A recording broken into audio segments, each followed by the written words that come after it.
let's, hey, so I've got to go to the last week's lesson and make sure that YouTube didn't load it full of ads, because I'll take those out. I mean, most of them. Like I said, I'm fine with one every half hour. That's plenty. And let's see what they did. Yep. Like an ad every 5 minutes. It's like, dang it. Stop that. I didn't ask for that to be done, you know? So don't be mad at me. So I'm just going to add an ad break every approximately 30 minutes. I'm just clicking randomly, so they'll just show up in random spots. But anyway, if you make it all the way to the end, then it will work. Now let me, let's see. Let me grab the Discord link. I haven't posted any documentations lately. Oh, wait. Oh, sorry. Live chat. There we go. Got it. Hey, Bob. You know, any PDFs or anything like that. We haven't really created anything for these lessons per se. So as far as that goes,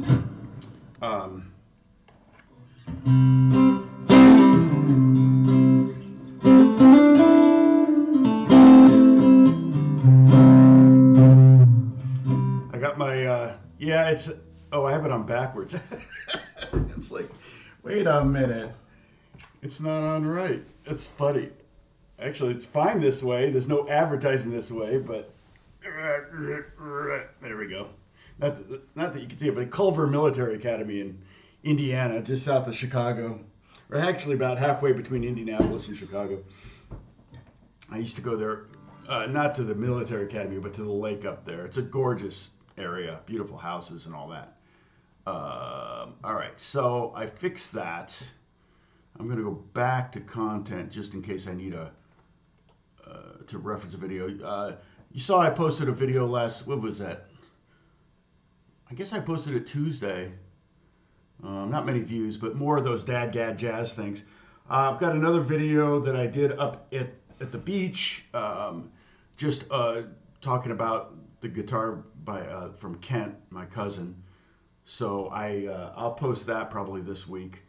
I've got another idea. I'm going to do probably in a month or two, I'll do a mandolin for guitar players video, which will have lots of chords, how to visualize the fretboard, and then also scales. I'll open scales mostly. Not going to do necessarily, well, I mean, I don't know. I don't know what I'm going to do yet exactly. But I'll probably film that in a month or so. Besides that,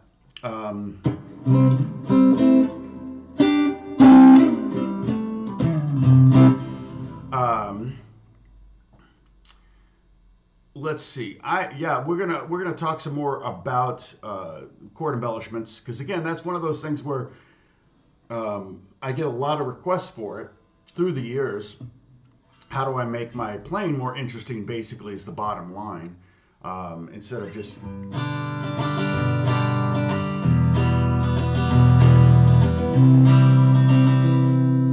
down a little bit.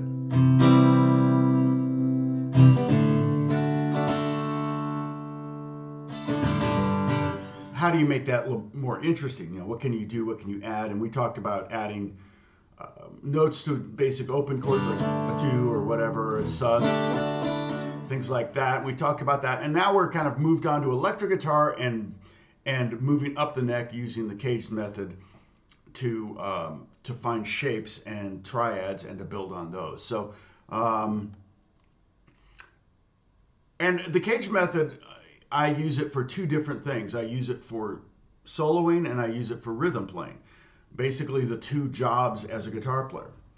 And the thing is, in fact, Lukather referenced this too, that in his interview with Beato last month, he, and this is very, very much true. In fact, even more true now than ever before, but he's paid to, why am I getting notification from Uber? I didn't order an Uber. I got to turn off. Well, you got to have notifications on for Uber, right? No. Well, that's silly. It just, I hate that. Okay. Quitting app. But basically, you know, he says I spend, you know, I get paid 90% of the time I'm paid to play rhythm guitar, not lead guitar. And yet, I always say that that's, you know, it's like 95% of the time you're playing rhythm guitar, and only 5% of the time are you playing lead guitar. And yet, most guitar players, when they practice, they work on their lead playing. And, you know, that's fine. If you're really, really an amazing lead guitar player, cool. But it's kind of rare to get hired to do a guitar solo. I mean, I'll do them on the when I'm doing files for, like, say Apex Legends. I'll do guitar solos, and they're not even asking for them. And sometimes I get a reply back like everybody like loved the solos, but then when you watch the game or whatever, they're not even in there. So, or sometimes they are, but you know, for the most part, it's pretty rare that you have a guitar solo in a song anymore, unless we're talking jazz or like rock, you know, like metal or something like that. That might be a different thing. So, so let me see. Oh, hey, Lena, what's going on? So Holly's here. Bruce is here. Is Dennis here? Hi from San Francisco. Yeah, it's raining right now, which I love. Got my sprinklers off. Yeah. Oh, thanks, Michael. Yeah, I love this guitar. I use this guitar all the time. I mean, it's always out. I don't even know where the case is for this guitar. But basically, it's always out. I use this all the time on Apex Legends. It's 100% stock. 100% stock. These are the original pickups. They look like those, what is it, Lawrence pickups? But they're not. They actually came with this. This is a Legacy Special from 97, but it might be a 96. I bought it in 97 because I got hired to travel around the country and teach clinics, and I had like 12 of them, and I knew what they were going to pay. And basically, you know, I could totally justify getting a guitar, for new guitar for the gigs, and I wanted a guitar where I could kind of get some lead tones and some good clean tones, and this kind of pretty much does that. It breaks up pretty easy, so I have to be careful on the clean tones.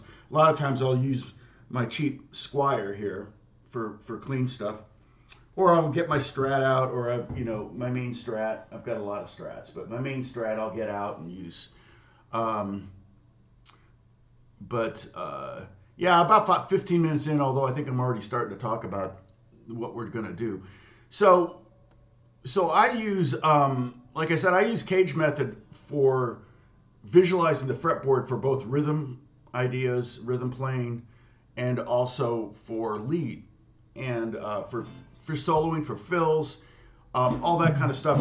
And last week we talked about kind of the E form, and we looked at the E form chord, and we looked at the notes, the root, fifth, root, third, fifth, root, and we went, okay, we have a triad. And again, I'm going to be talking theory here, but don't feel like you have to understand what I'm saying. But the cool thing is that I'll probably say it more than one way. I'll explain something kind of coming from maybe different angles. And one of those angles might be the way that you finally get it if you don't understand what I'm talking about. But when we talk about triads, we're talking about three note chords, and triads are generally major and minor triads. Well, augmented and diminished too, but we won't worry about those. But major and minor. And when we're talking about the Cage Method, we're talking about just major chords. The origin of the term caged is just from the names of the 5 chords that we use to visualize the fretboard. The C chord, the A chord, the G chord, the E chord, and the D chord spells the word caged. And it doesn't matter which letter you start on. if you start on an A, the next shape is going to be the G, and the next shape is going to be the E, and the next shape is going to be the D, and the next shape is going to be the C, and so on and so forth. But what I'm talking about, or when I talked about last week, is licks that might be in one particular of these shapes, okay? And last week we talked about the E form, mainly because it's like the main bar chord anyone learns.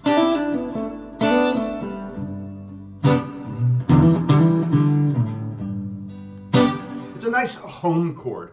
It's a great chord shape to kind of land on because you have a root on the bottom string, so it gives you a nice low note to kind of. So if the song is in G, you could play. You got this G chord here, an open G chord. That's great.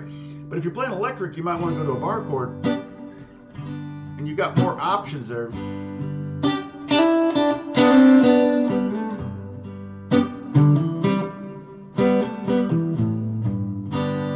All I'm doing is I'm taking each one of those notes of the triad, the 1, the 3, and the 5, and I'm going up to their respective suspended notes. So the suspension of a 1 note, the 1 is a 2, the suspension of a 3 is a 4, and the suspension of a 5 is a 6. Boom, like that. And the 5-6 is really common. You hear that's 5-6. It's a 5-6 suspension.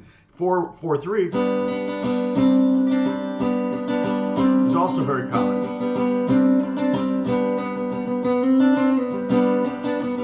Oh, good. Yeah, I still need to figure out how to patch my Logic, my DAW, digital audio workstation, into OBS software. So there's a way to do it. In fact, I even have, in my new software, I even have separate channels where I can send separate level to those that I send to my room, which is nice. But there might be some phasing issues or some weirdness, because if I'm hearing something in the room and it's going into the microphone that's picking up my voice, and you're also getting guitar direct, I have this, and right now it's muted, or I have nothing going to it. It's not muted. That's muted. Yeah, I don't see where I can change it. Is it here? Lock volume. No.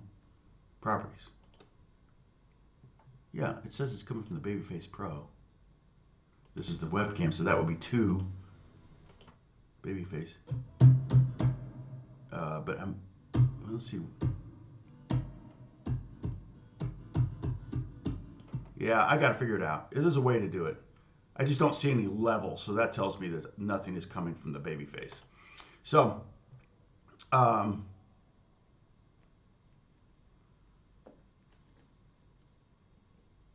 it's a G&L Legacy Special.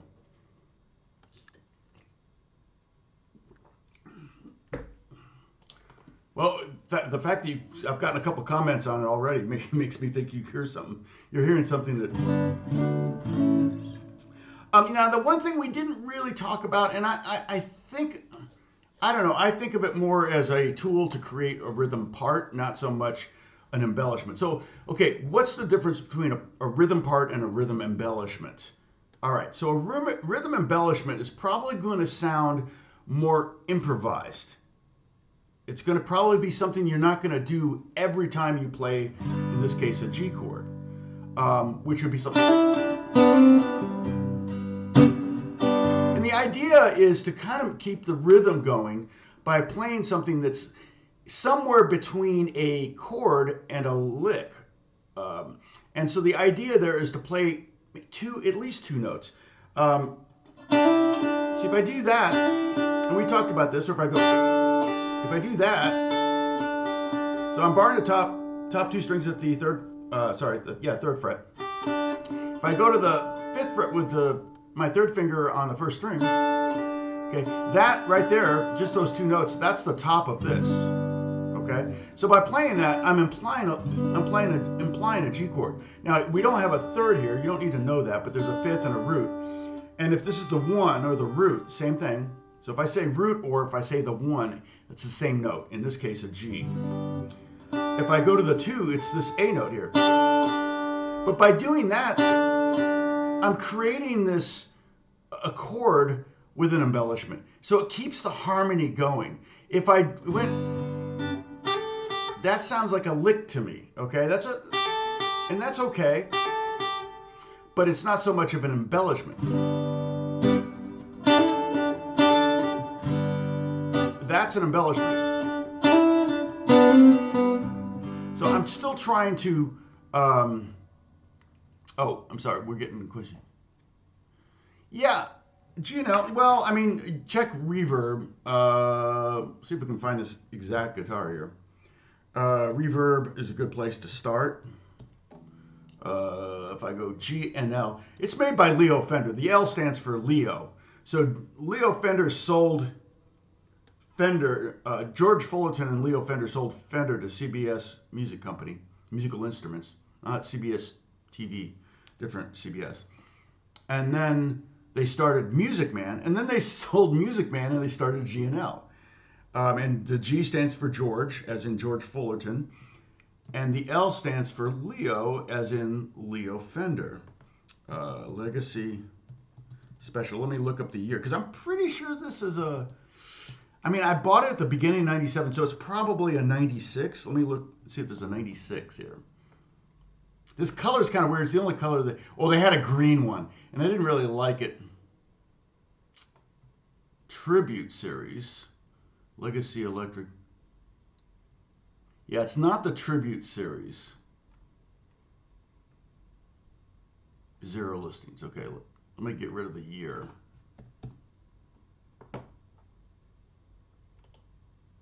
Here's one here at Mike's Gear Locker in New York. But this one has single coils and a maple neck. I think I paid $880 for this when I bought it. Again, keep in mind it was 96. Just trying to find with hot rails. This is a 22 though. So I think they're still making them. This kind of a tangerine sparkle. Yeah, this looks basically like my guitar except it's brand new. So yeah, in Boston, now this is $2,100. So obviously inflation has adjusted the prices. Well, I see a yellow one here with hot rails. 22 again. Okay, so they're making them still, which is cool. It means if I ever lose this, I can find one. Here's a white one from 2005. Yeah, so I mean they're still around. Yeah, so but it's cool that it's George and Leo is what GNL stands for. Kind of cute. Sounds like a movie or something, right? Hey, Metaphysical, what's going on? All is well. So, my point about my definition of a chord embellishment is that you have to kind of have at least 2 notes in your riff, and it's also kind of just you're going to base it off of your knowledge of the shape, and meaning that it's just going to be something you kind of maybe do spontaneously.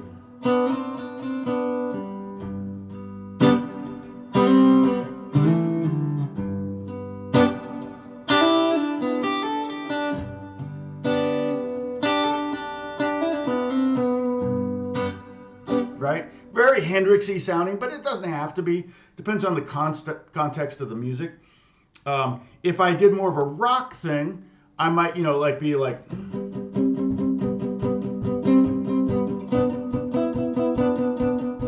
like a pop thing.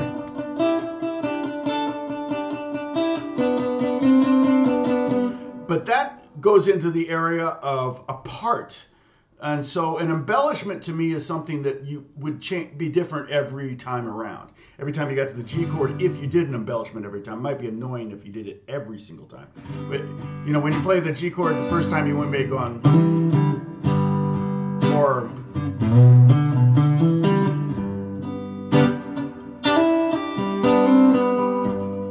every time you do something different. A part might be something that's more like...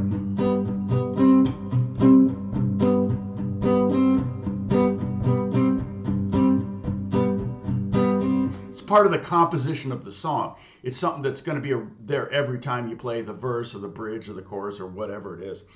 And in that context, the difference between a rhythm part and a rhythm embellishment would be kind of the intention. The intention with a rhythm part is to try to create some kind of rhythmic hook that supports the song. A rhythmic embellishment is just going to be kind of a spontaneous thing that keeps a rhythm, a groove from becoming boring.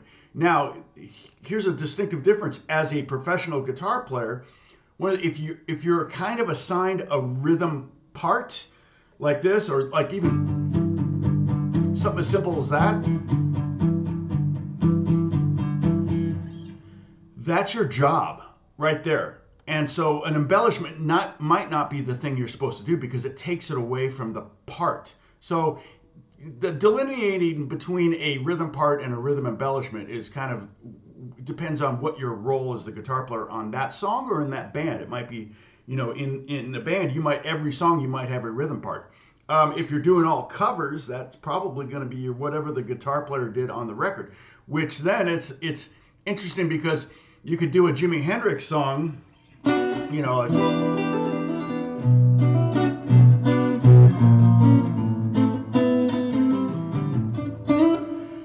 you could do a Jimi Hendrix song, and what Jimmy did as embellishments now becomes a rhythm part for you to play to model because you want people to recognize a song. You can't if you can't go,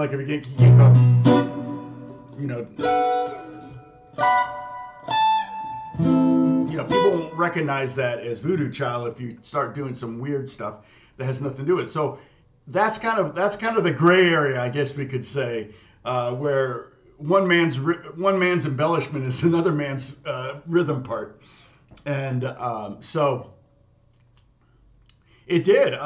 Let's see. I took a picture from church, beautiful Southern California. I'll send it to myself, and then I can drag it in there. Because when I went to church yesterday, it finally stopped raining Saturday night. We'd been raining all week. We got I don't know, we're way over for the season now. It's sad to see all that water just go out into the ocean. And it's like we voted for some, what was it, like $3.5 billion proposition to build water capture systems in 2014, and they never built any of them. I don't know what they used the money for, but it didn't go to any. They never not even started any of those. And I get it. Let's see. This is crazy. The thing about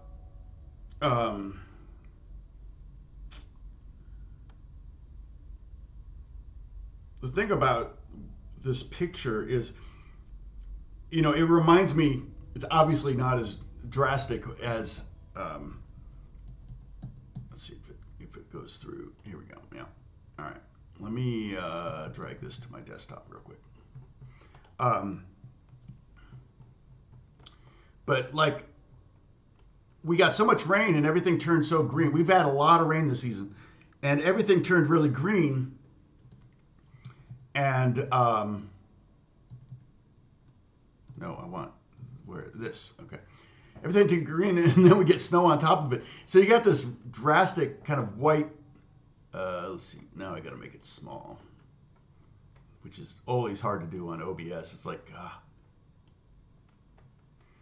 But when I got to church yesterday, the hills behind the church were both green and white. It's kind of crazy, I'm sure, Holly, you see this all the time, but it's pretty unusual for us. And to me, it reminds me of those pictures of Switzerland, where you got the white snow right up against the green hills. And that's unusual because usually our hills are brown. They're just usually dry. So when I see hills, when I see green on our hills, I'm like, yeah, it's just tinder for fires. I just know we're gonna have a bad fire season because it's just like all that stuff dries up when it gets hot, and then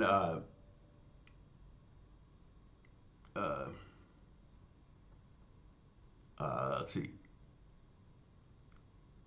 Hoover Dam is, I actually looked it up. It's filling up fast. So, yeah, it's actually filling up. It's almost to where it was a year ago. Very quickly filling up. So, yeah, I mean, I've lived here for 40 years, and they've talked about droughts and how water rationing and all that stuff, and then how we don't have any rain, and then all of a sudden we have a season that just blows everything out of the water. So it just gets overblown. Thanks, Paul. Everything gets overblown, exaggerated. Yeah. I mean, I wrote a song with my band in the '80s called "Good News Doesn't Sell," because you turn on the news and then it's like my phone, it will tell me flood warning, and it's like, yeah, you know exactly where I'm at, and we're not going to have a flood. But every time it rains, I get a flood warning. Every time there's wind, it says wind advisory, and I'm like, yeah, it's 15 miles an hour out there. Let me know when it's 75 miles an hour out there, and then I'll worry. But it's like their thresholds are so low for these things because it gets you to open the app and look at the app and the ads and the blah, blah, blah. And so it's like, it gets, basically what they're doing is they're training us not to even look at that stuff. It's just like, oh yeah, sure there's a flood, and the next thing you know, you're underwater. It's just like, it's just the nature of the beast, I guess. But anyway, yeah, so it was pretty cool to see snow up there. It's already melted, though. I think by the time I left church, it was mostly gone because it got up to 48 degrees. We've been cold. Yeah, they got 8 feet just in the mountains in San Bernardino Mountains. They got 8 feet of snow, and that's great. The snowpack is at record highs, and that's where we get most of our water from anyway. We don't get any water from Hoover Dam. There's farmland out there in a desert that shouldn't be out there, but it is because they invented dams. And power, hydroelectric, comes from Hoover Dam. But I don't know how much of that goes here and how much of it goes to Vegas, because it's actually closer to Vegas. I don't think much of it comes here. So California gets 70% of their electricity from fossil fuels. It's gone up since they started closing nuclear reactors, nuclear power plants. But Newsom is not going to shut San Onofre. They were going to shut it down, but they changed their mind. It does need to be updated, though. It's kind of getting old. But but our gas bills went through the roof. I think I paid $6.70 for our heat, and we kept our thermostat at 65 the whole month, and it went up. It tripled from last year. So because there's some shortage or something like that. So anyway, good morning, Jan. Okay, so so you had. Yeah, like me. Yep, exactly. In pounds. That's a good word, Sam. I didn't realize that was the term that they used. That it basically created Lake Mead. Lake Mead wouldn't be there if it weren't for the Hoover Dam. So I've been there. We've been there. We took the kids there. It's cool. It's really cool. It's amazing. It's an amazing feat that they built that. It's like wow. So. Yep, we get fires too. Now, recently the year we bought this house in 2019, we had fires in Granada Hills, and not near me. I wasn't in any threat, but we smelled the smoke, and my pool had ash in it. And but the thing is, when we get a lot of rain, it creates beautiful green hills. But like I said, those green hills are going to turn brown in 3, 4, 5 months. And then it's just like, now you got all this. The Indians used to light fires. The Indians would light fires in where, they're like the plains but they would actually keep everything down because they knew if they let the problem was, when California, the fire departments, they started putting out the fires, then this brush that would only maybe get to 5 feet got to 25 feet or 30 feet. A friend of mine was a fire captain, and he said sometimes the brush gets to 30 feet and you cannot put that out. If it gets that high, you let it grow that high, you can't put it out. So that's why they do the backfires and they do the, Yes, it was City of Snow Angels, hilarious.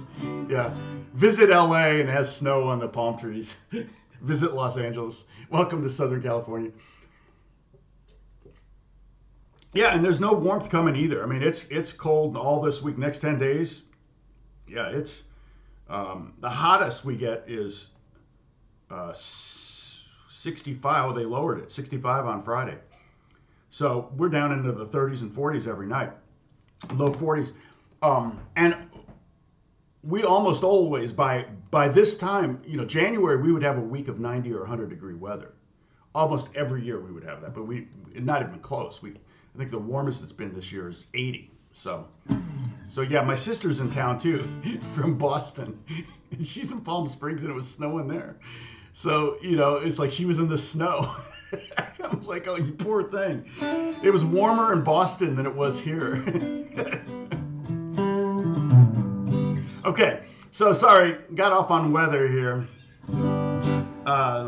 So the weather of the guitar, whether you play guitar or not. So we talked about the E form, and that's what that was.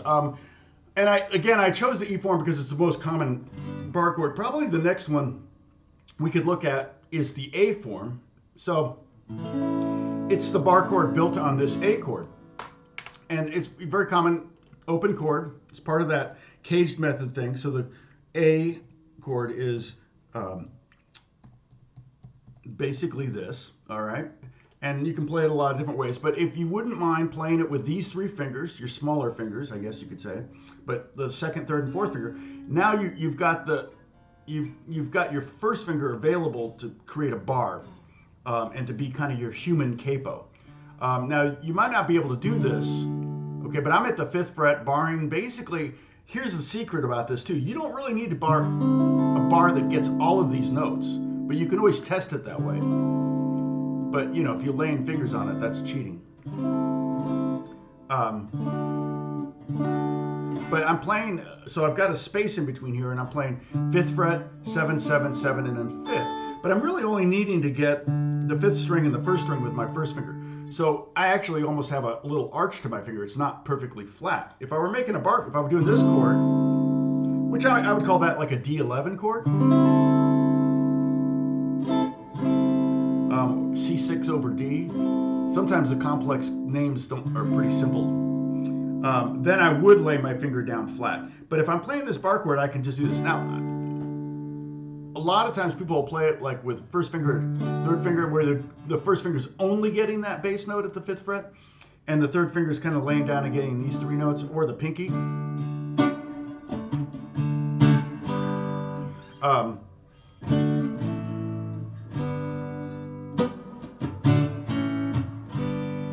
Okay, but if we're sitting on this chord, and doesn't matter where we are, we could be at B flat, we could be at C, we could be at D, we could be at F, we could be at E, we could be at A. That's the beauty of bar chords, is they're completely movable. So you learn one, you've really learned 12.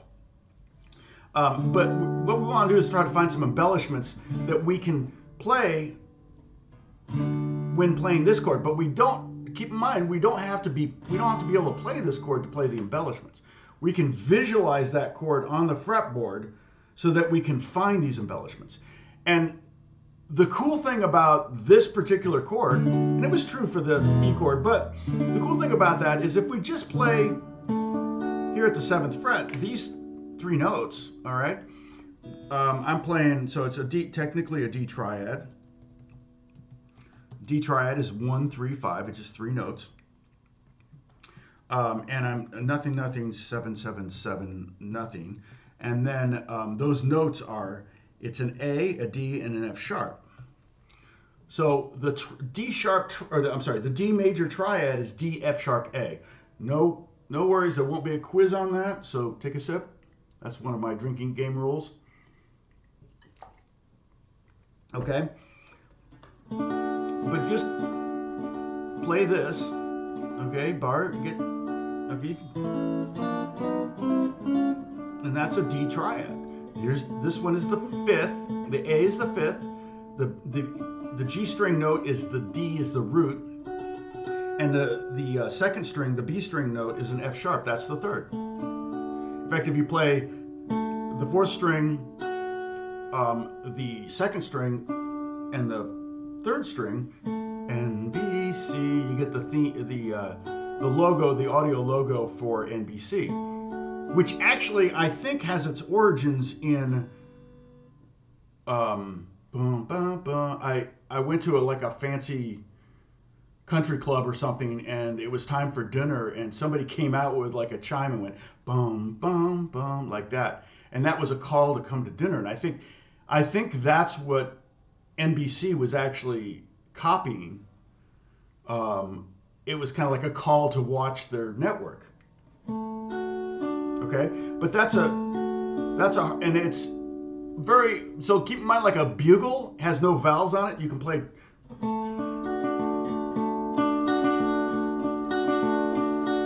So the pitch change on a bugle is done by how hard you're blowing. And so if you've ever had like a tube where you spun it over your head and you kind of went faster and faster, it's an overtone series. And so you're kind of, it's the overtones. And so that's, a triad actually naturally occurs, a major triad naturally occurs. So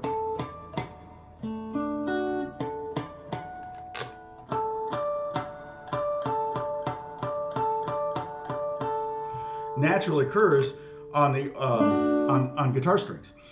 Okay, so memorize this right now with me. 5 1 3 5 1 3, like an area code. What is what is 513? Somebody, does anybody know it off the top of their head? Does somebody have all the area codes memorized? Let's see what it is. Ohio. What part of Ohio?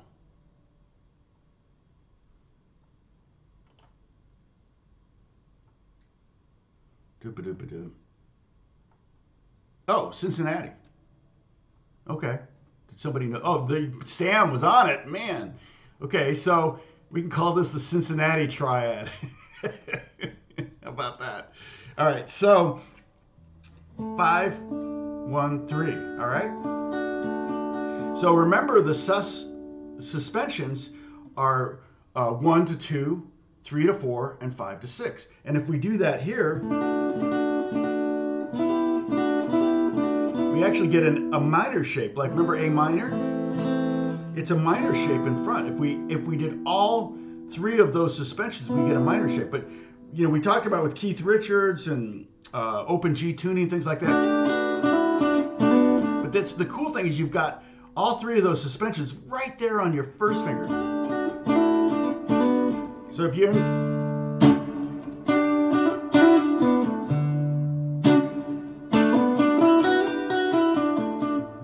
it's just really cool. So let's talk about this. So remember, it's 5 1 3. So the 5 to 6 is a whole step. So play that. So I'm going 7th fret to the 9th fret on the 4th string. Exact, very Jimmy sounding. Hey, Timothy. But and then if you hit the next string with it, the root, remember that's the 1 or the root. No, it just depends. It depends on what I'm doing, Steve. Steve's asking if I always play the A form bar chord with my pinky. Not necessarily, because if I want that sus4 in there, I'm probably going to grab it this way. But that's kind of awkward. But there's times where I need.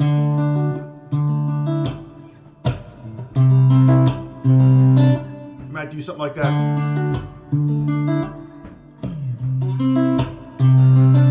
Where I would need to grab it. So it just depends. There's no one way I would play that chord.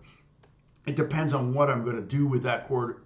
What I'm going to play before or after or during that chord will affect how I voice it. Probably if I'm being the laziest, I'm actually probably going to use my pinky, ironically.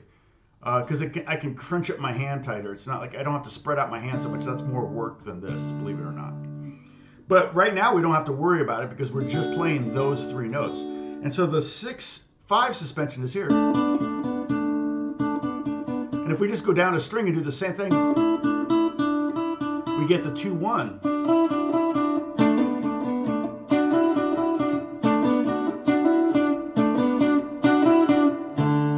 You can even, if you're playing an open D chord, you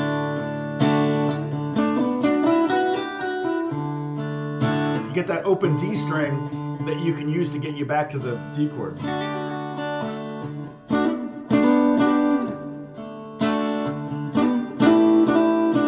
And then the 4-3, remember the 4 and the 3 are a half step apart, 1 fret apart. So the 4-3 would be here, 7-8 on the second string.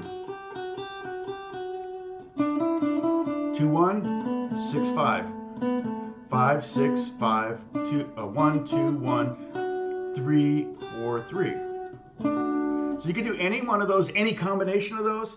I think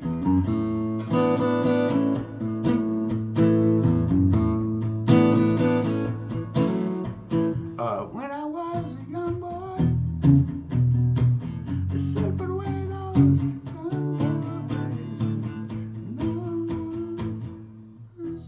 what no song is that? It's Mellencamp.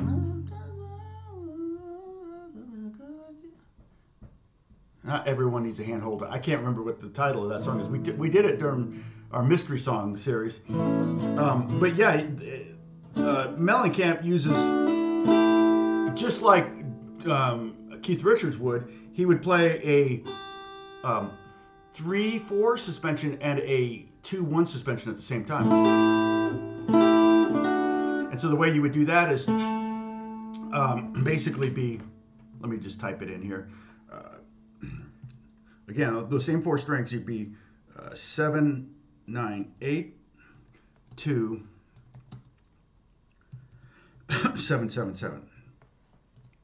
Something like that. And so what I'm doing there is I'm suspending the 2 to 1 and the 4 to 3, and I'm playing the 5th unchanged. Really common one, though, the more common one would be the 6 to 5 and the 4 to 3. That one's super common, all right? And that would look like this.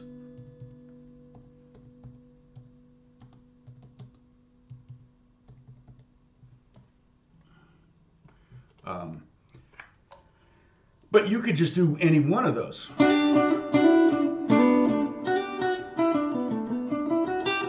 You could even use it as a soloing idea.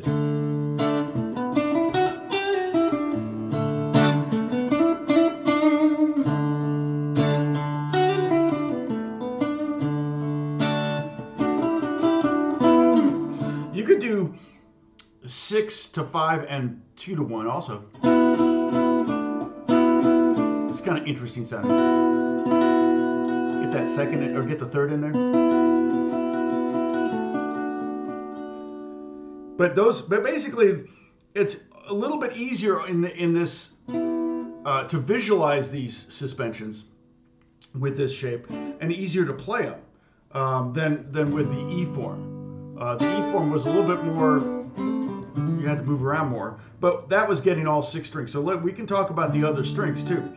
But here's another thing I want to talk about.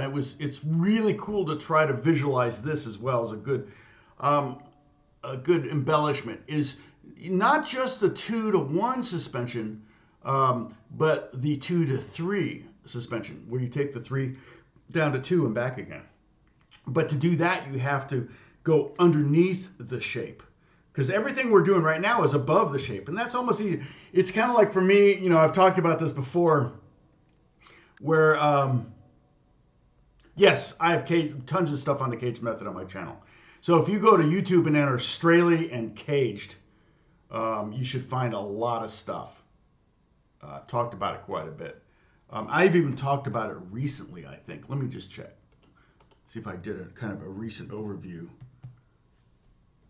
I know, yeah. So solo 101, 5 pentatonic. Yeah.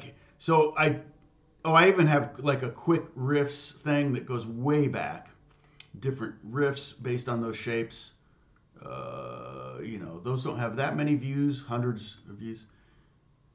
Caged quick riff. It's weird that first one got a lot. caged method. Boy, my caged method, I should probably do an update of the caged method. I should probably do an update on that. We've talked about it in the live stream, so you can check, you can search the live stream and the uploaded videos. But like the first video I did on it right here, oh my gosh, I look completely different. It was 2011. Delete forever. I've got a button here that says delete forever. I'm not going to do that. Here's that first one you guys can check out. This is right around the time my dad died. This is right before my dad died. But I knew he was dying at this point. So like I said, part of the reason I started my YouTube channel was to kind of get all this stuff out of my head up there so people could benefit from it, because when I'm dead and gone, that information is completely useless if it's not outside of my head. So my dad, all the stuff he knew about our family history and our, baseball and jazz, which he knew a lot about, well, that was all gone, And so that's why, one of the reasons why I started this channel. And it really was kind of just a repository of sorts. I had no vision of it ever going to 100,000 subscribers. And where am I at now? 115,589. It's pretty good. 1,100 in the last 20, plus 1,100 in the last 28 days. Now, at that rate, it's going to take me, I'm not going to live to see 1 million. Unless I have another, video that takes, I should probably do a caged method. Maybe I'll do another caged method series or explanation or something. Intro to the caged method. Maybe something like that would take off. But it hurts so good. Thank you so much, Sam. I could not think of that song. You're right. That's what that was. So, but like I said, I was going to say, one of the things I've talked about before is I totally understand painting, but I don't understand sculpture. So I understand additive art, but redactive art completely baffles me. How someone can look at a stone and start chipping away and end up with the Pieta. I've seen the Pieta, and it's like, how do you do that? How do you take a stone and remove stuff? Well, so it's easy in some ways to see the triad, the 5-1-3, the Cincinnati triad here.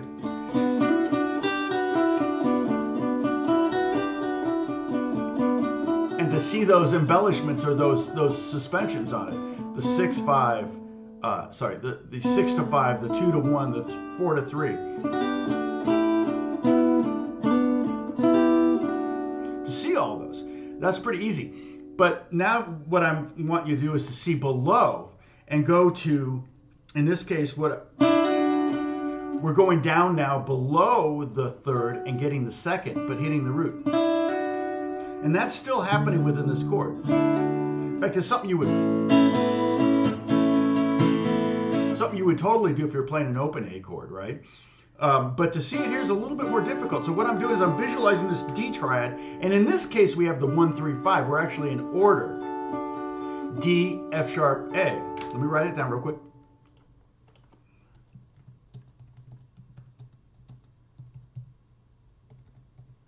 All right, so that's a little D triad.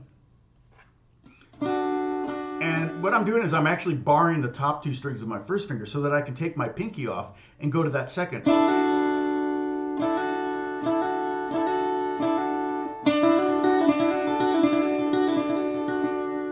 Okay, so what I want you to do is, this is not easy, but you can start to visualize triads.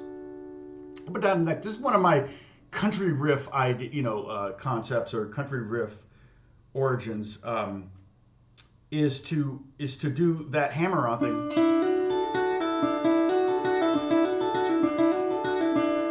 Okay? And so what I'm doing is I'm hitting the root, the second, hammering on the third, hitting the fifth, hitting that third, pulling it off to the second, going back to the root.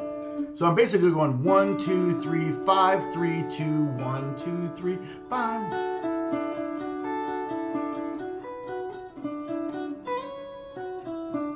All right?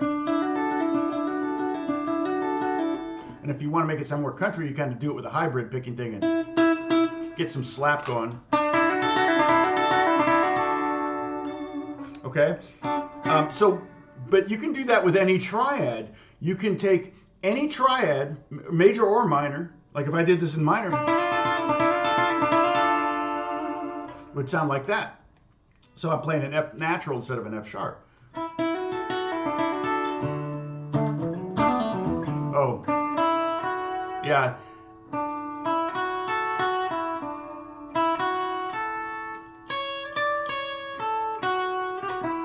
Yeah, he actually got that from This Is My Father's World, the hymn. This is my Father's world, into my listening ears. I don't know if he did it intentionally, but it is, you know, the first 7 notes are This Is My Father's World, which is an old hymn, which has old world qualities to it, which lends itself to the theme. That's technically what you're talking about. I just was doing some research on this, but it's the theme to the Shire. Howard Shore wrote. So anytime they reference the Shire, that's the melody that he weaves in there. It's an amazing score because he's got so many themes. There's a couple dozen themes in there that he references, and some of them are mostly just like, some of them can be just a rhythmic theme or almost a one-note theme, but it's got a rhythm, or sometimes it would be a certain pitch or whatever. But yeah. And it wouldn't be plagiarism because This Is My Father's World is a public domain hymn. It's old enough that it would be. But the thing is, if anywhere I can find this triad,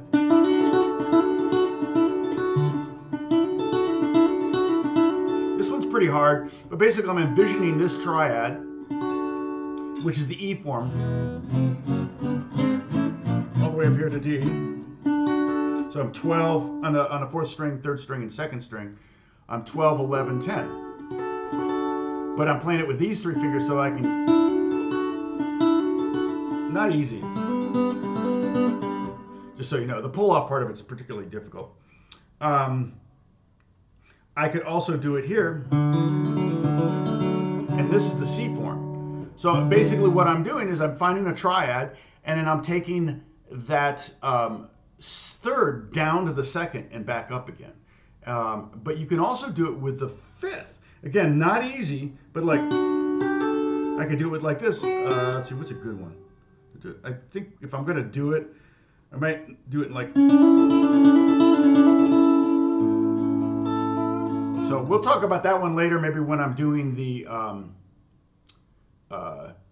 Yeah, if I were to do it minor, I'm basically like if I were in the key of D.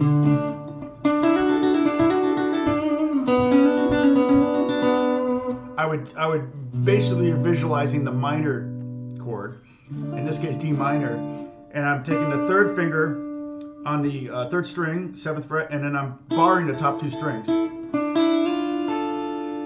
then I'm hammering on the 2nd finger on the 6th fret and getting that minor 3rd.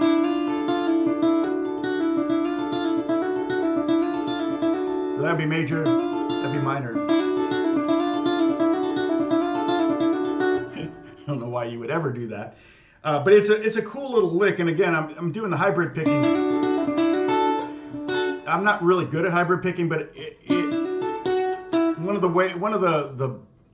the tricks to hybrid picking, which I'm not really utilizing here, is to kind of snap the strings, kind of get under them a little bit, so when you pull them, you're pulling away from the guitar, and the string snaps and hits the fret, and it gives it almost like a bass player. You know, almost like a bass player playing slap funk bass. You're kind of getting. I can do it easier without a pick in my hand.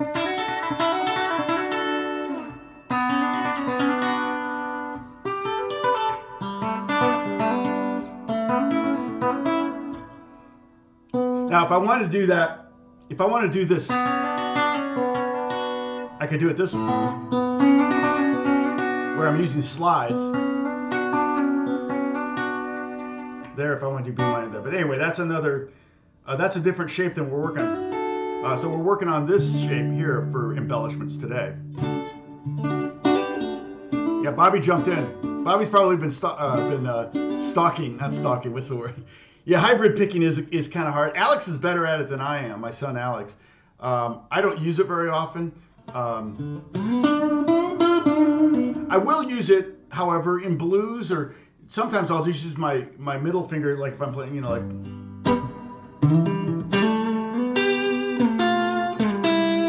I mean, John Mayer is pretty good at it.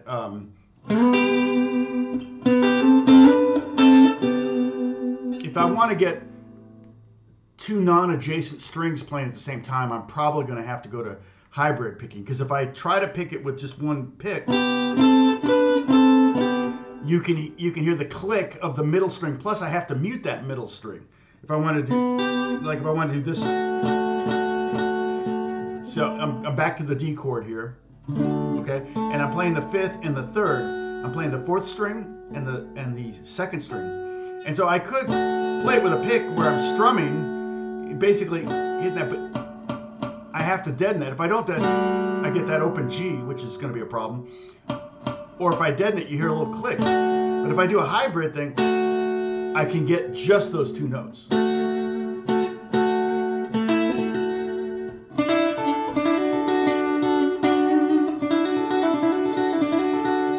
Yeah, and these are not easy.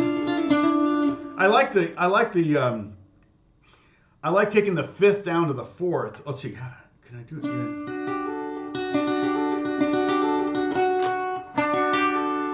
So what I'm doing here now is I'm envisioning this part, the triad, and instead of going down to the second here, I'm going down to that fourth down there.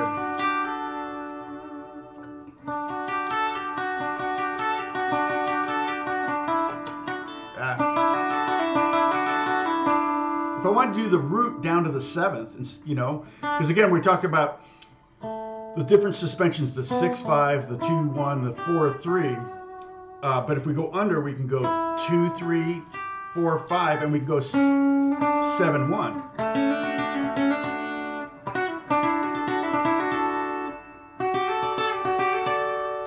And that's where I'm taking each one of those triads, this D triad, which we know very well, it's this shape here, right? There's a D triad. Here's a D triad that we were just working on today. Here's the D triad that's the top of the E form. Okay, so we did that last week. And then here's another D triad. Again, this is kind of using cage method of sorts to visualize the fretboard. And so I want this lick where I'm doing a hammer-on in the middle of the triad. I could do it on top, but the hammer-on's not happening in the spot musically and rhythmically that I want it. Here, it's happening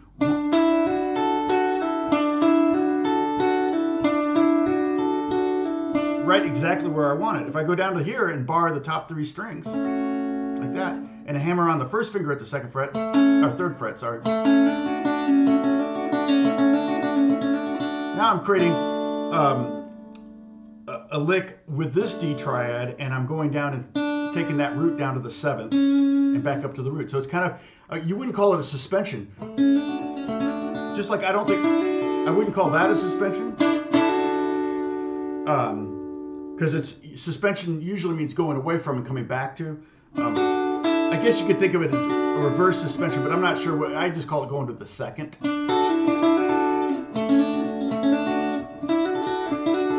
This one is really, it's hard, and I often wouldn't use that one because it's a little bit of a grab, but you can see I'm having to play this triad, 11, 10, 10. Okay, play that little teeny, little great triad for reggae.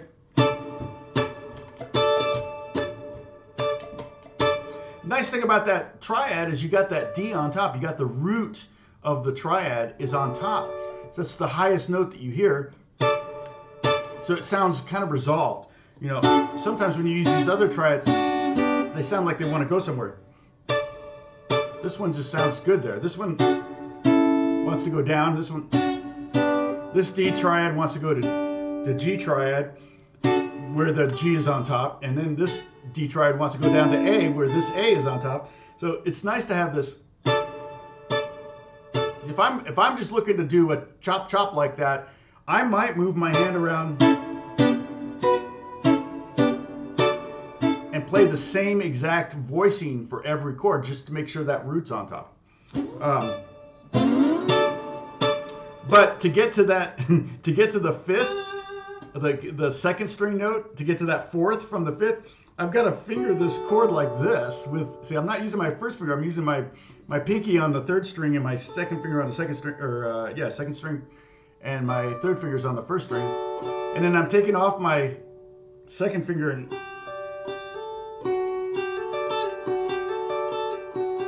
I don't think that's going to happen. I don't think I'd spontaneously go to that in the middle of a solo or something. I would do this. I would totally do that, which is the same thing. But what I might do is, if it's kind of a bluesy country thing, I can get away with. If I can get away with a dominant a D7, a dominant seventh kind of vibe, then I could do this, which sounds amazing. And what I'm doing there, again, I'm off of our original triad thing, but this ties into last week's shape. It's a very Greg Koch kind of thing to do, or Koch or Coke. I don't know how you say his name. I've met him a couple times. He's huge. His hands are massive. He's like just like Alan Holdsworth. When I shook hands with Alan Holdsworth, I couldn't see my hand. But basically, yeah, it's pinky on the third string, 11th fret, and then barring the top two strings with the first finger at the 8th fret.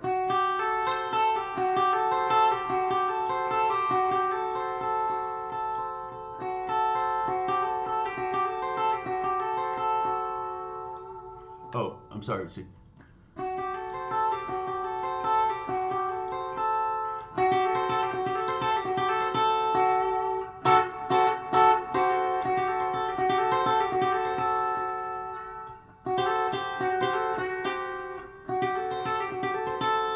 Yeah, that's kind of a cool little lick. So, you know, but the thing is, if I do this, if I do that, I'm hitting a major seventh. So if I want it to be a dominant seventh like this, I'm going to have to do this, which I totally would do that.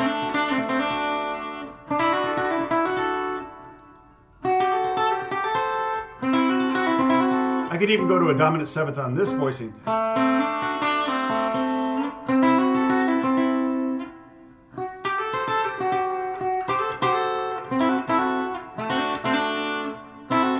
That's a great exercise. It's a great finger independence exercise right there. Bach. Okay. Oh, okay. I hate to say it that way, but you're right. All right. So let's see. So we're now we could go down like we went here if we want. If we wanted to take that root down to the seventh here, we basically creating a D major 7, very sexy chord there. And that might be an embellishment you could do. Or you can take that fifth down to the 4 here.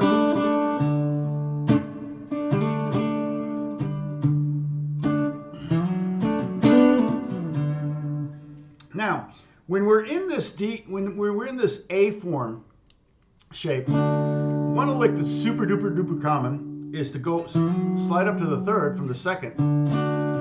So again, we're kind of undercutting the 3rd by going down to the 2nd and then up to the 3rd. So it's kind of like a reverse suspension, right? All right. The interesting thing though, when I do this and then go to here,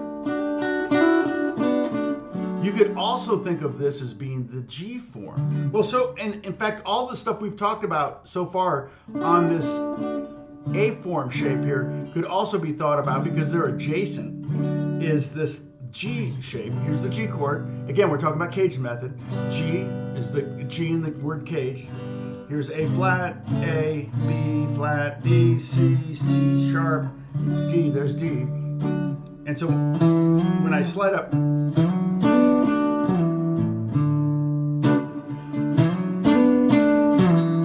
be a very Hendrixy thing to do, but it's also just very bluesy, very R&B, very soul. A lot of soul music has that in it. That predates Hendrix. So let's talk about that. And that's a great embellishment because here you've got, you could just sit there. That's great.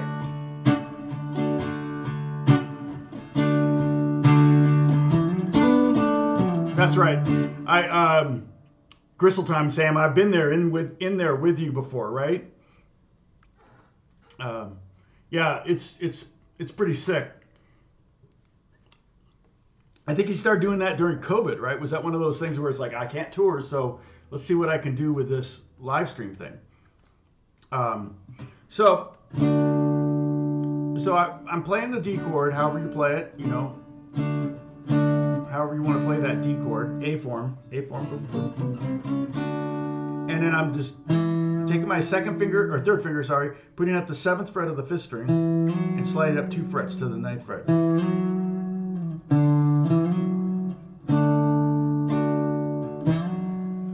And it's like I said, this is a great embellishment instead of just.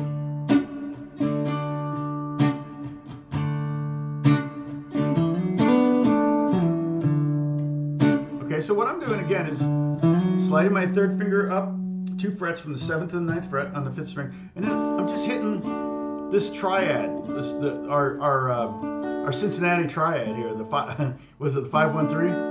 And you could hit the 5, you can hit the 5 and the 1, you can hit the 5 and the 1-3. It doesn't matter. You don't need to be precise. We've talked about this before with like tab books that get too detailed. Like Hendrix did this. Say Hendrix did this.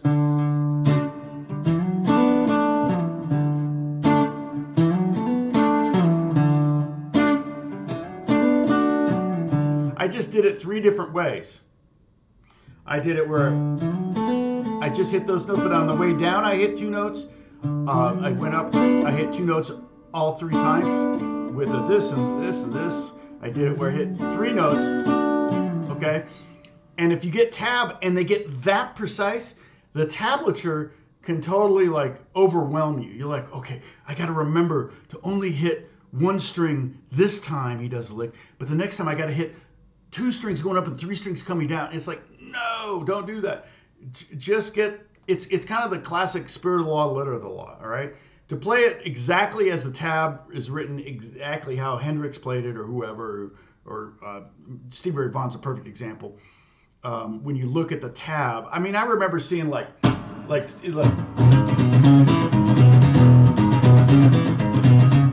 seeing that tabbed out, and it was like, the way it's tabbed out is you hit this note, this low E, and it's E, and then it's that open E on the 6th string, and then it's a bunch of X's for. And sometimes the X's are like, okay, sometimes it's 3 strings he hits, sometimes it's all 6, and sometimes it's 5, and sometimes it's 4. You can't do that. You're going to be going.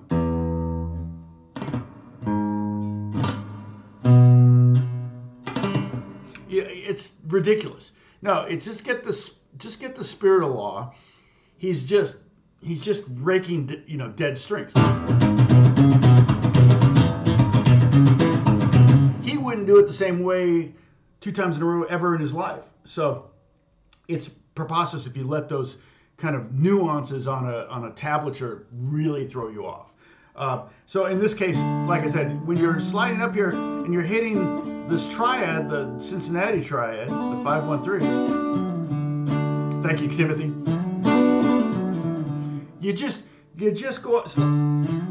You just hit whatever. I mean, you hit 1 string if you hit just the 4th string, or if you hit the 4th and the 3rd string, or if you hit the 4th and 2nd. It doesn't matter. Do whatever. Don't worry about it. Just kind of. It's like don't think, play. Right? What Lukather told me that Larry Carlton told him. I wish I'd known that. Because I actually, back when I first started out, I was overthinking everything. I still do that.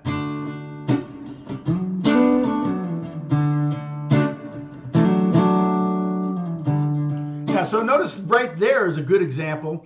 Now I'm actually kind of more, to be honest, I'm more playing the G form right here. But one time I slid up from the second to the third, right? And back down. But then this time I hammered on. So I barred the fifth string and the fourth string, and I hammered on that third, that F sharp, at the ninth fret of the fifth string.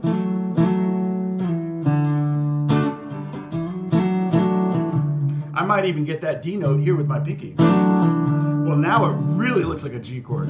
Okay, it looks like the bottom part of a G chord.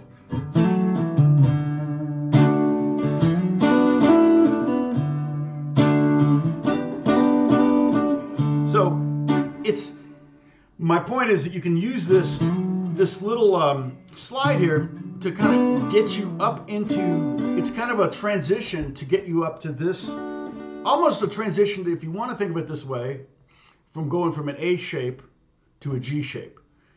By sliding up and back down again. So when you slide up, now you're into the G form, and then when you slide back down, you're back into the A form. It looks like an A chord, looks like a G chord.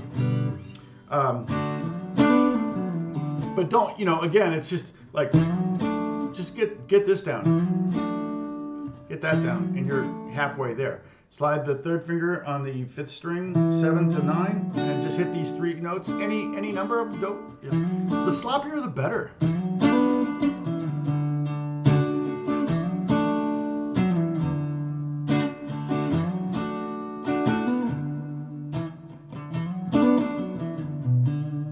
Oh, Charlie.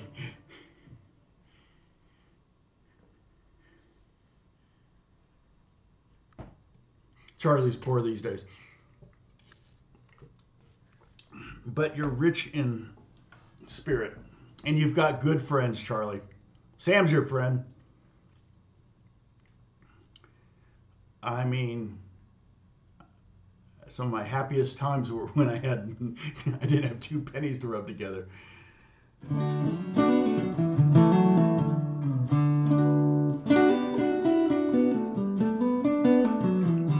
So you got, there's so many things you can do. And so basically my point is that you can visualize this triad. You can visualize notes above it and notes below it. I talk about this when I talk about slide. I think when I talk about slide and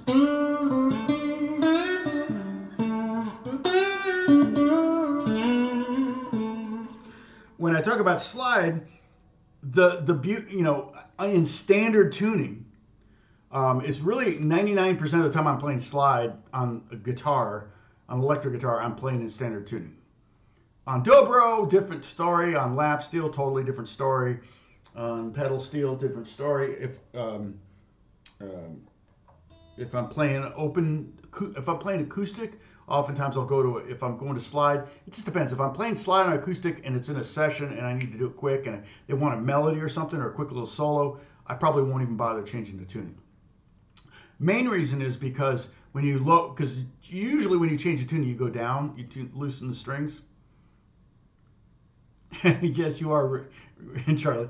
And if you loosen the strings, then it's more likely you're going to more likely push the string too far and fret it out. Things. So yeah, so one of the greatest gifts to a slide player on the guitar is the fact that you got that Cincinnati triad. I'm just going to call it that from now on. I probably won't. I'll probably totally forget that we did that today. But the Cincinnati triad, I should do a video on it. I actually did. If you look at my slide and open slide and standard tuning video, I talk about this and I do a diagram where I go, here's the root, third, and fifth, and then here are the 3 notes below that, and then here are the 3 notes above it. So for the most part, with the exception of going from the third to the fourth, which is 1 fret or a half step, all the other notes around this triad in a D7 context are a whole step or 2 frets away.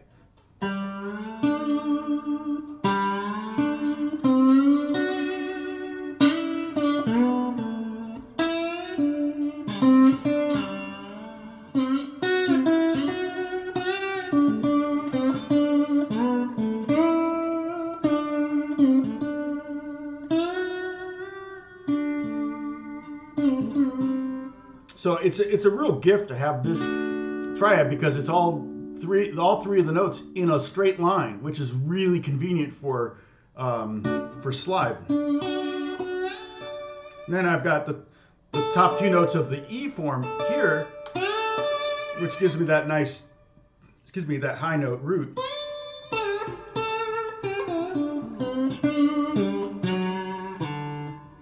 Okay, that gives. Okay, Timothy's got a gear question. I don't know the funds to buy these expensive pedals.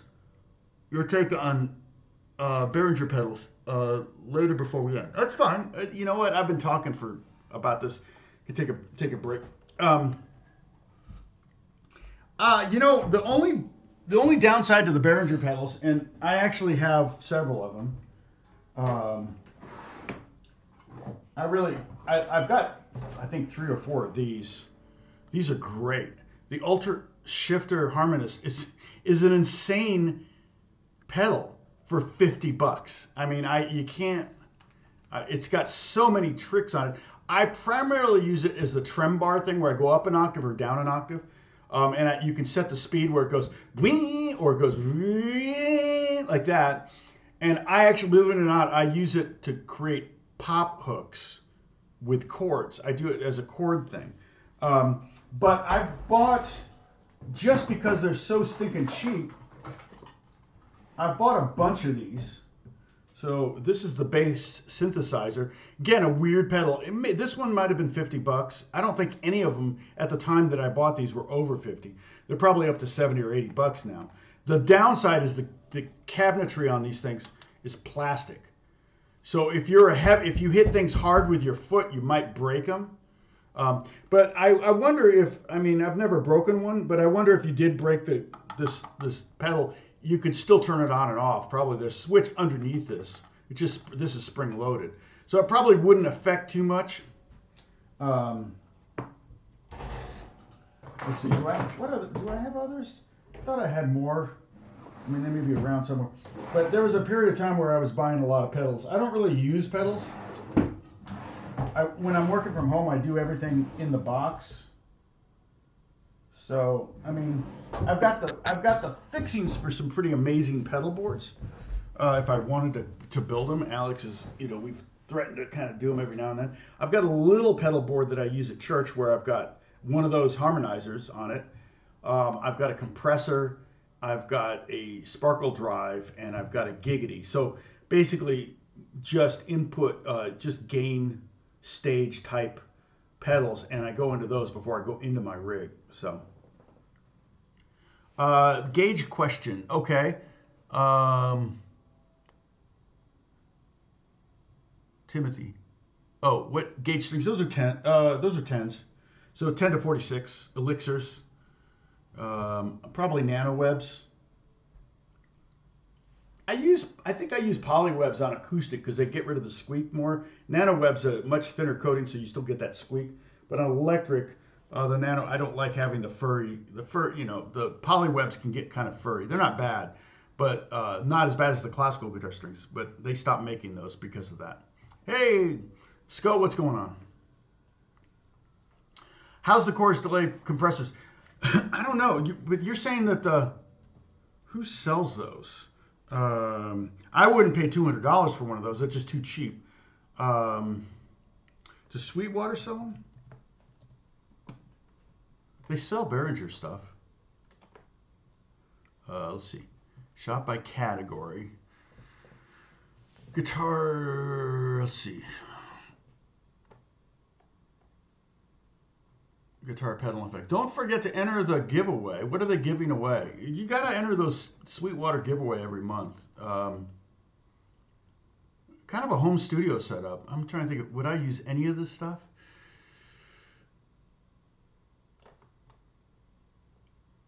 Yeah, maybe I might use some of this. Yeah, ribbon mic. Yeah, maybe. Oh, yeah. Oh, sure. I'll enter.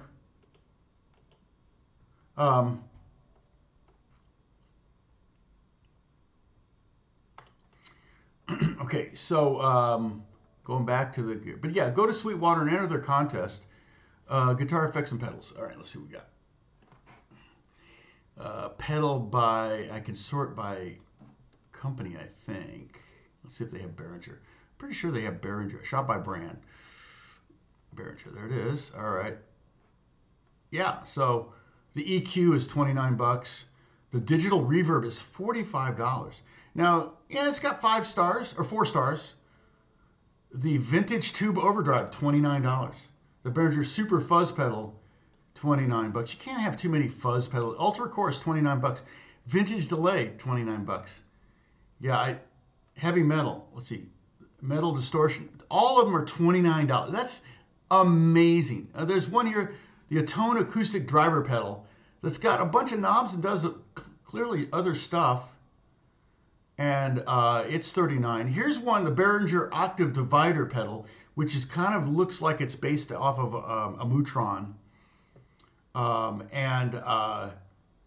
It is $109. So that's the most expensive thing. It's actually kind of cool.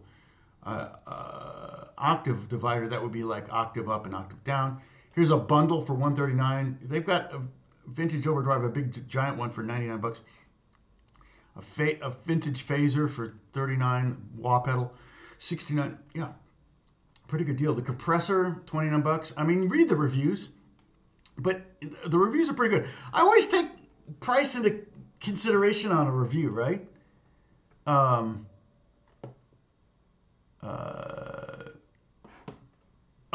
The average pedals, yeah, it got up to 200 bucks. Yeah, it's insane. I always take price into consideration on a review, right? Like, for example, if I go to a hot dog stand, we've got Pink's Hot Dogs around here down the street. If I go there and I get a hot dog and a Coke and fries and whatever for $9, I'm going to be pretty generous with my review. But if I go to like a really nice restaurant and I'm paying $180 for a meal that is just mediocre, I'm gonna let them know. I would never pay $180 for a meal. Maybe no wine pairing, even with I just don't like gourmet restaurants. Providence, I think, in LA. I might go there and do the wine pairing meal and Uber there and back though. I wouldn't drive after that. Beth and I had a really good wine paired meal in the Hague and it wasn't that expensive. I think it was under €100 each. Oh, easily under €100 each.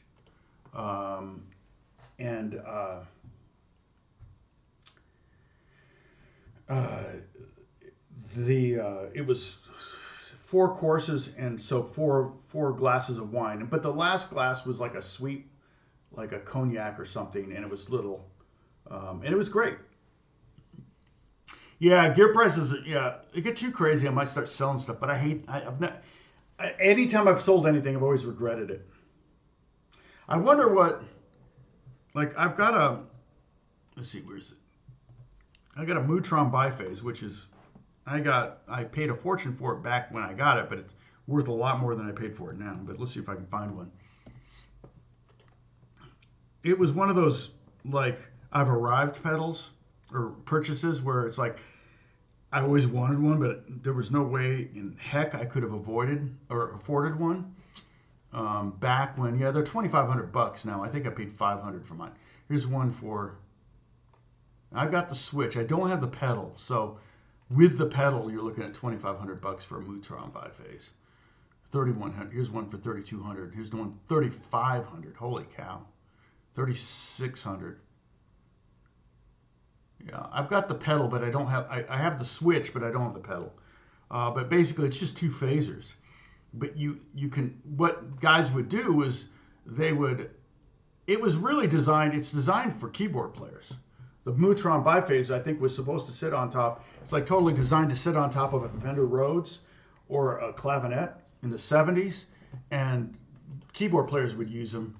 And it has 2 phasers on it, and you would, what like Lee Ritenour would do is he would run the output back into the input of the other phaser, and you'd have 2 different phasers, one doing like kind of a slow phase and the other one doing a faster phase. So you'd have two different tempos and they wouldn't quite sync up. So you get this really cool, I mean, if you listen to, I think, maybe he did, what's that song? Strawberry Letter 22? Strawberry, or 23 actually. The song's called 23, but the lyric is 22. I've never understood that. Strawberry Letter 22. You know, that's the great, such a great.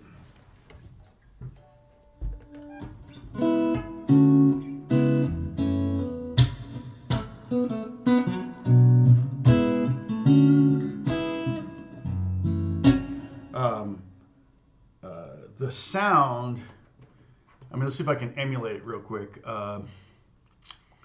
So I'll pull up, like, I'll add two phasers. So I've got, let's see, I'm going to go to Sound Toys plugins, which are, for the price, a really good deal. Really good emulated micro shift. Micro shift, that's what I want, right?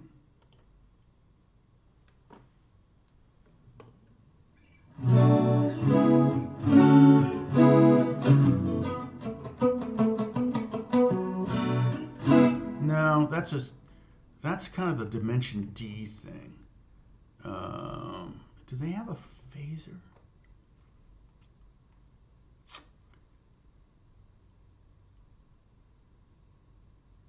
Oh, maybe this one? Because I want to be able to control the speed. No. So it's just a more detailed micro shift. Okay. Phaser. Okay. So I got the whole Sound Toys library. So Crystallized Decapitator, Devil Lock Deluxe, Echo Boy Jr., Effect Right, Filter Freak 2, Alter Boy, Micro Shift Plate, Primal Tap, Radiator. I mean, these are all great. What's the Radiator? Oh, that's the Radiator.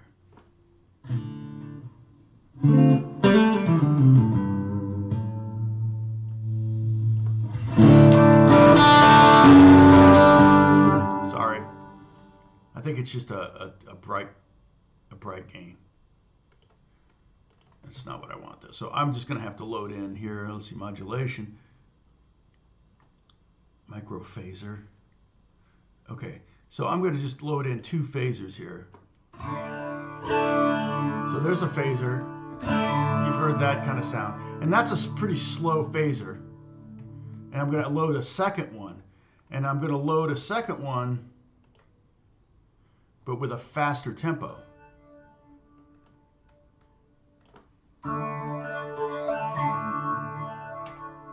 And then maybe go a little bit more. Yeah, so he would do, you know.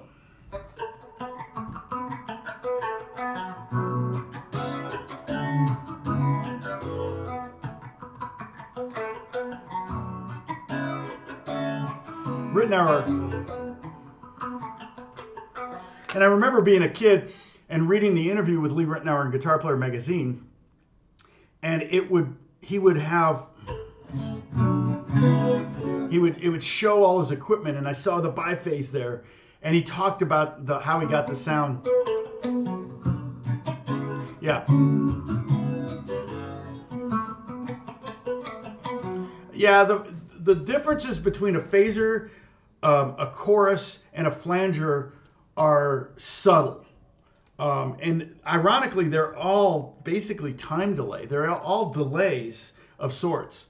But you can probably, somebody's done a video, I'm sure, on YouTube, what's the difference between a phaser, a flanger, and a chorus. And a chorus, they all have speeds to them. So you can set like an LFO that adjusts the speed, and you can fix them to like a tempo. Like if I want to do like tempo, dotted eighth. And then I got this one where I fix it to like.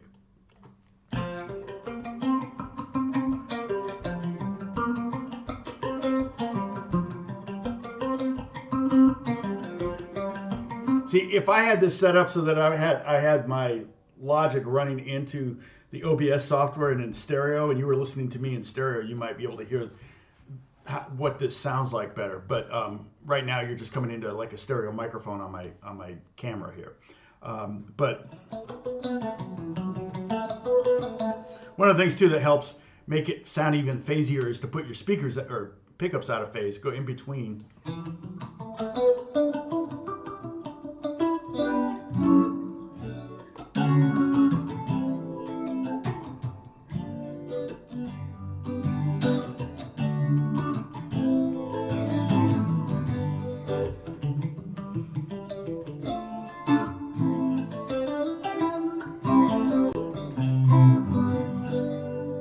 Just a cool sound.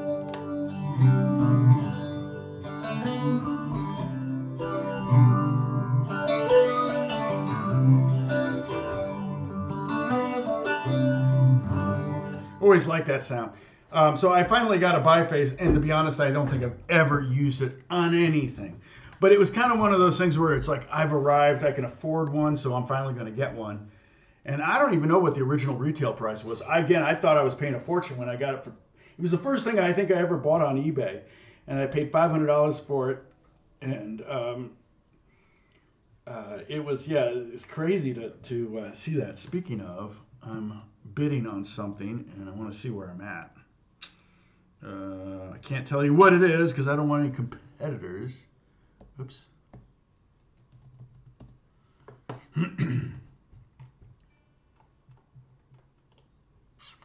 But I've got an alarm to set.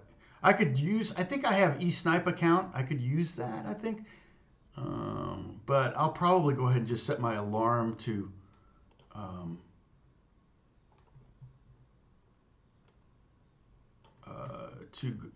go 10 minutes before, and then I'll just watch it. Yeah, it's getting up there. I'm not bidding on it right now because I don't want to drive it up. But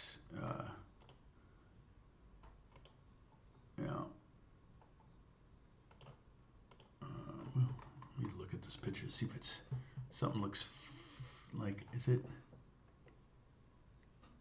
Just making sure it's not a high quality instrument.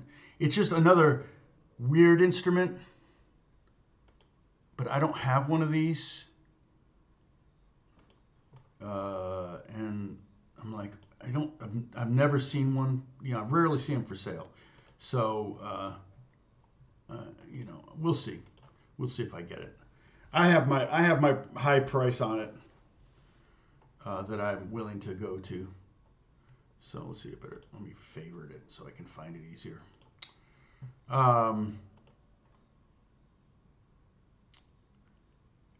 Dennis is busy with personal priorities. That's totally fine. Let's see. Catherine is. Sorry, Catherine. Did I say hi? Jan, hi to you. And John, I don't think I said hi to you, but yeah.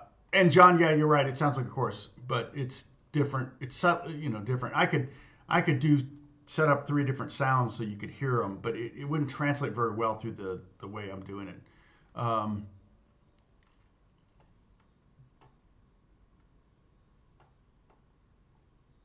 Oh, what are you talking about, Catherine?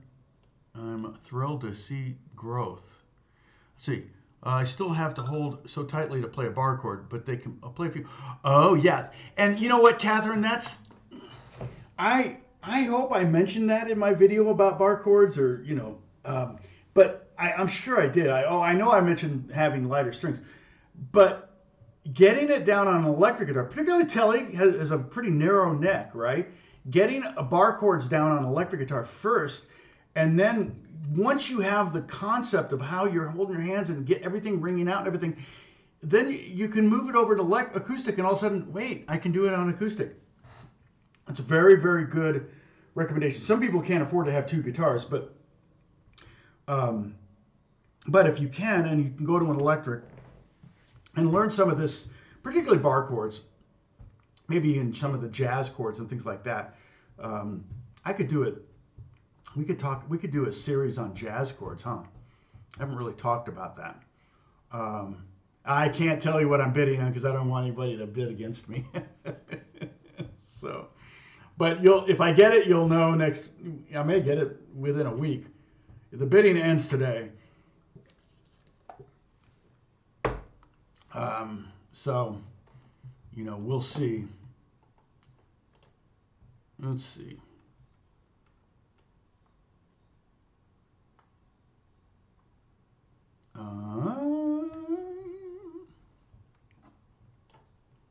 Yeah, if you go to lights on the acoustic, that helps with bar chords, but your tone is going to suffer a little bit, right?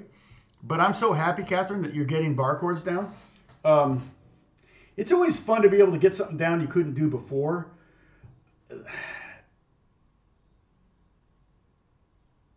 That's actually, I'm going to tweet that. Somebody said this. Did somebody say it here? I try to keep my Twitter kind of uplifting if I'm going to tweet. But don't think about what you can't play. Think about what you couldn't play.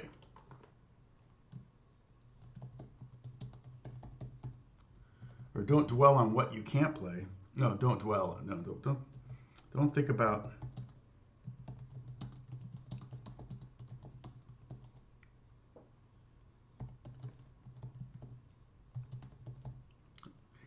No, sorry, I'm saying this wrong. Can't play.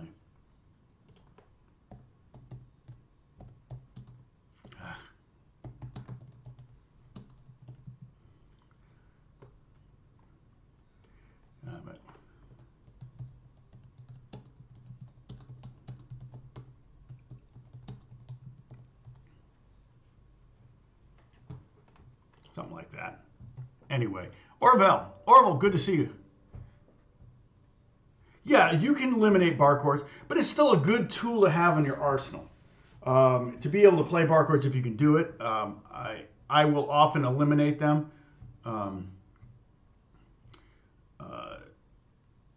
But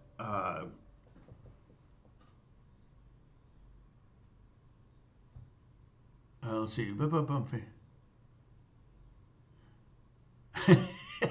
Just face down over the goal line just as time expires. Jack Lloyd in the house. And you're you drunken stumbling down the finish, trying to get to that finish line. Face first, face plant.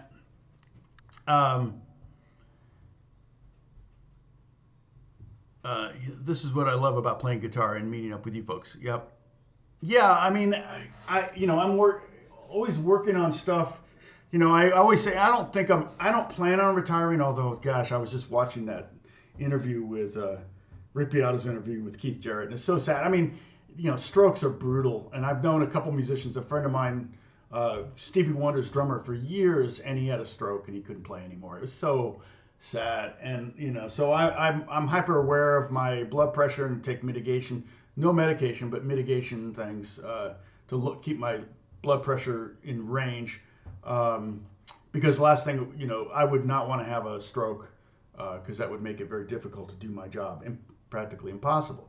I could still write if I had if I had my right hand or my left hand. I could still write on the keyboard and still submit music that way, but I couldn't play guitar anymore. And that would be depressing. I mean, I try not to get my identity through my job and through, I don't think of myself, I try not to think of myself as a guitar player first and foremost, or a musician or a composer or songwriter first and foremost, because if you define yourself through what you do, and men are very guilty of this. In fact, men will get very depressed in retirement because they don't feel like they have a purpose in life. And that's not true. We are here for a purpose, and it's usually not our job. Ironically, we're here for just a few people that are around us, and we're here to benefit them.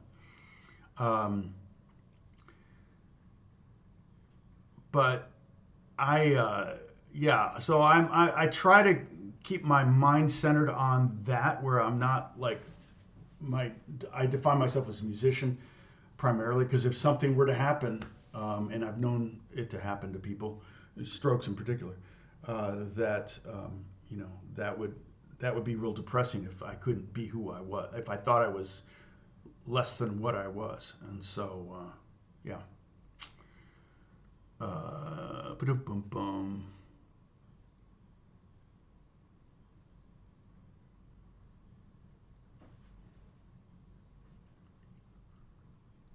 Yeah, again, yeah, exactly. Every scenario, there are times where I really need the bar chord.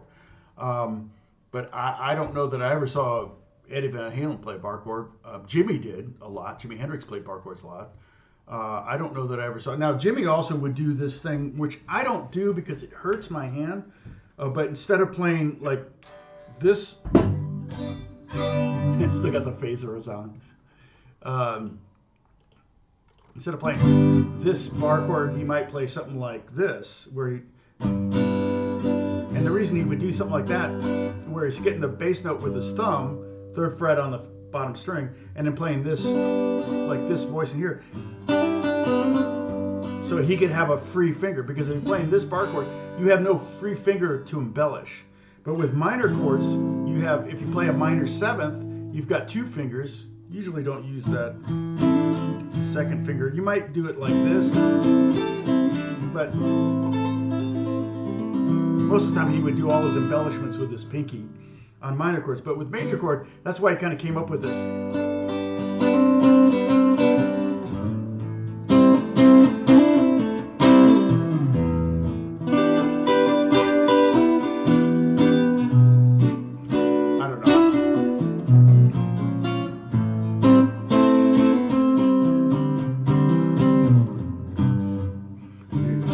You would actually do this.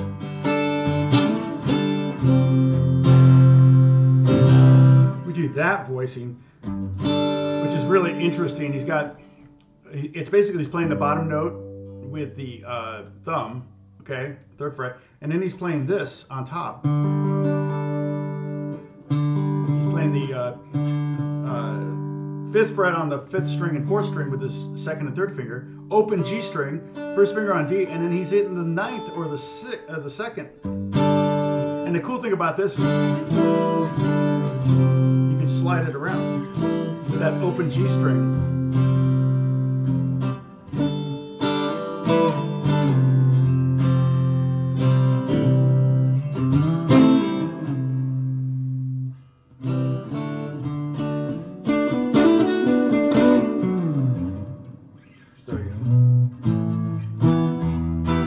Anyway, yeah, so that was his way of avoiding playing that particular bar chord. But the minor bar chord actually is makes fingers available. So if you're going to do embellishments, yeah, that's probably something I should have talked about. But I'm not a big fan of bringing the thumb over, just because, again, I can feel it. It feels odd right there, and I don't want to hurt my hand, so I don't really do it. I think it's easier if I'm standing up and the guitar is down here. It's a little easier to get that thumb over. When I'm sitting down, it feels more like an awkward reach, and I don't want to hurt my hand. Yeah, exactly, Sam. Quoting lyrics, that's, yep. Let's see. I hate autocorrect too. It drives me crazy sometimes. Or autofill is even worse. Predictive text is kind of annoying. I mean, it's occasionally helpful, but generally, you ever do that where you just hit the next word, whatever word, and let the, oh, let's see, who called? I don't know who you are.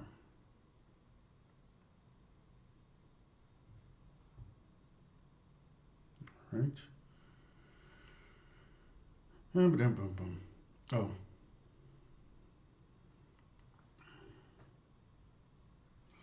Yeah. All right. So I got to get some work done. I think we've hit on everything today. Next week I'll probably try to hit. Somebody try to remember. Maybe Bruce, if you don't mind remembering, like another series we could do is jazz chords. I could break it up into 2 series. I could do like acoustic jazz chords in open position, and we could do jazz chords, on electric guitar, bar chords and movable chords. That might be kind of fun thing to do, because like on acoustic guitar, I might, like play like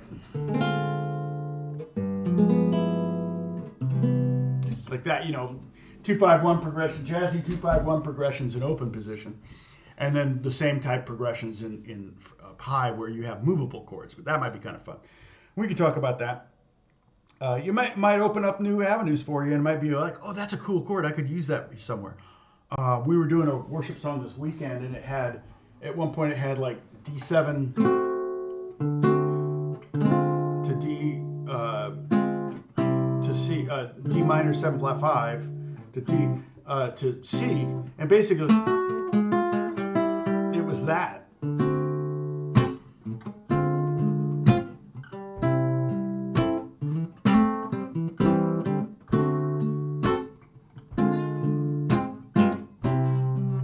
Kind of a cool progression.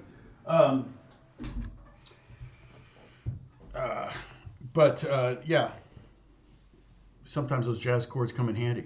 So, yeah, have an awesome week. We did pretty good. What was our peak here? It looks like early on we hit 37, and then later we hit 33, and recently we hit 34. So, yeah, pretty darn good. In fact, we're sitting at 33 right now. Almost hate to leave. We're solidly in the 30 range, which is pretty good for the live stream, if I'm not mistaken. Maybe people have today off. The stock market's open today, so it couldn't be that.